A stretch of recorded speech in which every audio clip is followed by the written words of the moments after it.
on voit le montant 1 ou 2 millions de dollars sur notre police d'assurance habitation, on a tous un petit questionnement. Est-ce que ma maison vaut vraiment ce prix? Ce serait pas un peu exagéré?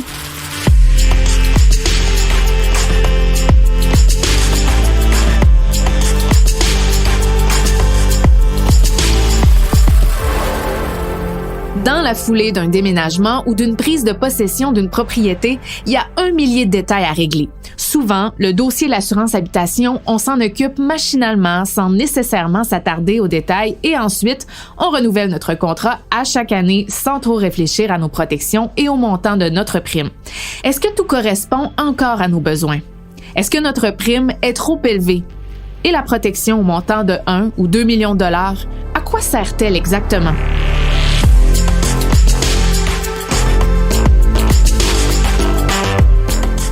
Ici Andréane Derry et dans cet épisode du balado Sans détour de CA Québec sur les assurances, on va décortiquer la police d'assurance habitation et tenter de répondre à toutes nos questions avec Suzanne Michaud, vice-présidente assurance chez CA Québec.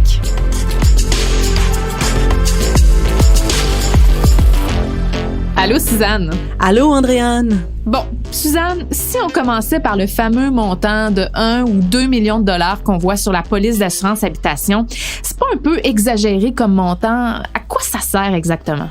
Oui, Andréane, réglons cette question en premier. Non, 1 ou 2 millions, ça n'est pas exagéré comme montant de protection. Mais attention, ce n'est pas votre maison qui est assurée pour ce montant, mais bien vous-même. On appelle ça la protection en responsabilité civile. Cette assurance vous protège, vous et les personnes qui vivent sous votre toit, contre les dommages corporels et matériels que vous pourriez causer involontairement à une personne ou à ses biens. Par exemple, si vous êtes responsable d'un incendie qui débute sur votre propriété et s'étend à la maison voisine, si le facteur se casse une jambe dans votre entrée que vous n'avez pas eu le temps de déglacer, ou si votre laveuse se brise et cause un dégât d'eau qui ravage l'appartement en dessous. Ces situations pourraient entraîner des réclamations parfois très coûteuses et des poursuites judiciaires. Si vous mettez le feu par accident à votre appartement et que le propriétaire et les autres locataires vous poursuivent, la facture risque de grimper en flèche. Dans cette situation, le montant de 1 ou 2 millions de dollars de protection ne vous paraîtra plus si élevé que ça.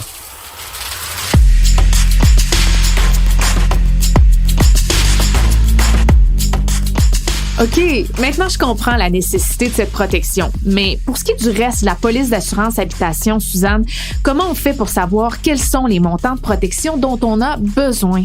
C'est assez détaillé comme calcul, mais il faut prendre le temps de le faire. Malheureusement, il arrive trop souvent qu'après un sinistre, les assurés se rendent compte qu'ils avaient sous-estimé la valeur de leurs biens ou de leur maison. En fait, votre assureur aura besoin de 2 informations principales pour établir votre protection et calculer vos primes d'assurance habitation. Le coût de remplacement de tous vos biens et le coût de reconstruction de votre maison. D'abord, la meilleure façon de connaître le coût de remplacement de vos biens, c'est d'en faire l'inventaire pour obtenir leur valeur totale. Il s'agit de passer en revue toutes les pièces de votre résidence, sans oublier le garage et le cabanon, et de noter tous les biens que vous possédez et leur valeur. Vous pouvez facilement trouver des exemples de formulaires sur Internet pour vous aider à faire votre inventaire. Ça peut être aussi une bonne idée de prendre des photos pour documenter le tout. Ouais, je le sais, ça peut paraître long à faire. Mais une fois que c'est fait, vous n'aurez qu'à ajouter vos nouveaux biens au fur et à mesure. Ce document vous aidera à déterminer le montant de votre couverture d'assurance, mais il vous sera aussi utile si vous devez faire une réclamation à la suite d'un incendie, d'un dégât d'eau ou d'un vol. Pour connaître le coût de reconstruction de votre maison, là, c'est différent. L'idéal serait de faire affaire avec un évaluateur professionnel, mais ce n'est pas gratuit. C'est pourquoi la plupart des gens le calculent en répondant aux questions posées par leur assureur. Le calcul de l'assureur va tenir compte de plusieurs éléments. D'abord, le coût de reconstruction en date d'aujourd'hui. Si votre maison est récente, c'est assez facile. Mais si vous renouvelez une police ou si vous venez d'aménager dans une construction qui date de plusieurs années, c'est fort possible que le coût de reconstruction soit plus élevé aujourd'hui qu'à l'origine, surtout avec la flambée du coût des matériaux que l'on connaît depuis quelques années. Le calcul prévoit aussi les autres coûts liés à un sinistre. Par exemple, après un dégât d'eau, il pourrait y avoir des frais de nettoyage et des factures de plomberie. Après un incendie, il y aura peut-être des dépenses liées à la démolition des restes du bâtiment. Et finalement, l'assureur va considérer tout ajout ou amélioration apporté à la propriété assurée, comme une piscine ou un spa, des rénovations qui ajoutent de la valeur, la finition d'un sous-sol, etc. Selon votre situation personnelle, il est aussi possible d'ajouter des protections supplémentaires. C'est bien pensé si vous possédez des objets de grande valeur comme un cellier avec des bonnes bouteilles, des œuvres d'art ou un équipement sportif haut de gamme. Si vous êtes travailleur autonome et que vous gérez votre entreprise de la maison, vous devez ajuster vos protections pour couvrir votre matériel professionnel. Et finalement, si vous faites la location temporaire de votre résidence sur Airbnb, par exemple, c'est primordial de le mentionner à votre assureur.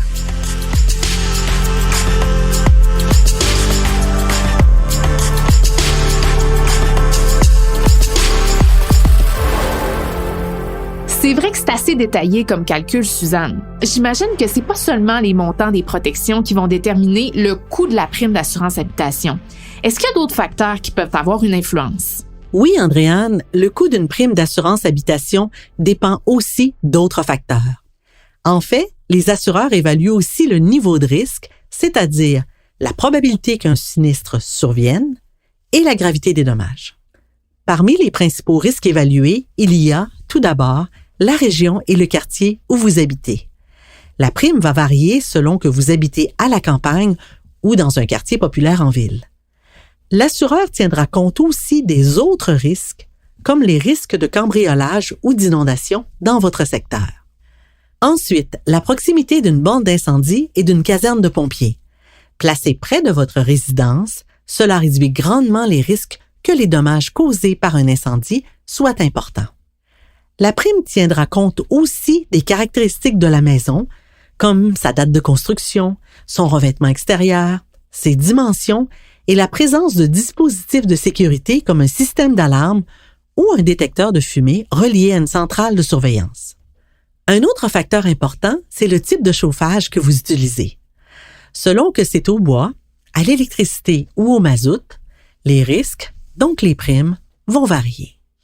Et finalement, on peut aussi parler de l'âge et de la qualité du système électrique, de la tuyauterie et de la toiture.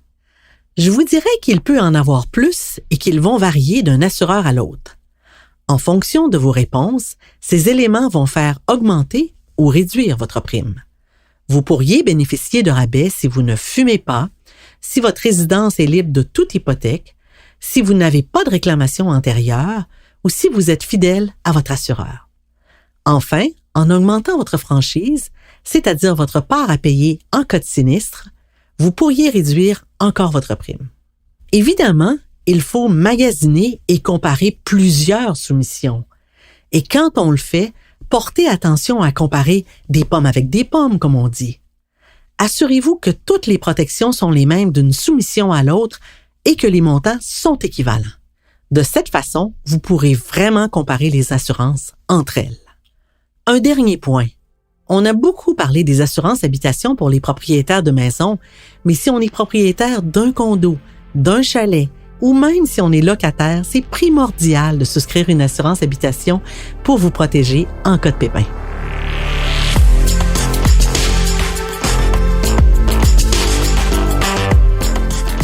Encore une fois, un gros merci Suzanne pour toutes ces informations éclairantes. Ça me fait plaisir, Andréane. Être bien informé sur les assurances, c'est la clé. Les demandes de soumission d'assurance habitation, ça peut sembler demander beaucoup de temps et de préparation. Et c'est effectivement le cas.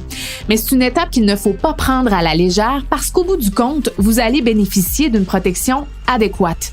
Suzanne a mentionné un point qui retient mon attention.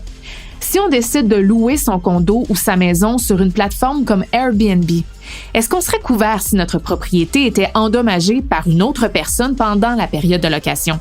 On en parle justement dans un prochain épisode. C'était Sans détour, le balado de CA Québec. Je m'appelle Andréane Derry. Merci d'avoir écouté et à très bientôt.